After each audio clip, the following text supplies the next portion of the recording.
మనది భారతదేశం. మన భారతదేశం ముఖ్యంగా వ్యవసాయ దేశం అనే పేరున్నది. ఇప్పటి నుంచే కాదు, వెనకటి నుంచి కూడా వ్యవసాయ దేశం అనేటటువంటి పేరు మనకు బాగా ఉన్నది ప్రపంచంలో. అందులో ఎక్కువగా వరి పండిస్తామనేటటువంటి పేరు ఇంకా ఫేమస్ అయ్యింది. ప్రస్తుతం ఈ యొక్క వ్యాఖ్యలు దేనికంటే, తృణధాన్యాలను మనం అమెరికా నుంచి దిగుమతి చేసుకుంటున్నాం. మొక్కజొన్న, గోధుమ ఇట్లాంటివి తృణధాన్యాలు దిగుమతి చేసుకుంటున్నాం. ఈ దిగుమతికి ప్రస్తుతం ఉన్నటువంటి అమెరికా ప్రభుత్వం సుంకాలు, ట్యాక్సులు ఎక్కువగా పెంచేసింది.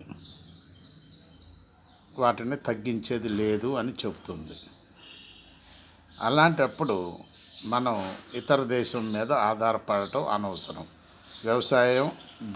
వ్యవసాయ దేశం అనేటటువంటి మాటకు విలువ లేకుండా పోతుంది మన భారతదేశానికి, మన వ్యవసాయ దేశానికి. కాబట్టి రైతులు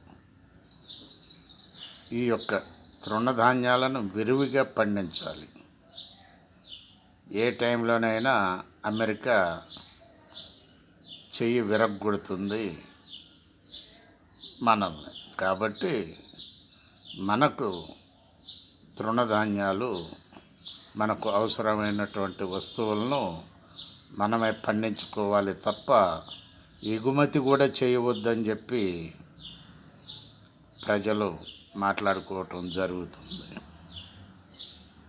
ఎక్కువగా ఉంటే పంపించవచ్చు, నో ప్రాబ్లం. ఆలోచించండి ఈ విషయాన్ని ఒక్కసారి. బాలసాని వీరప్రసాద్, హైదరాబాద్.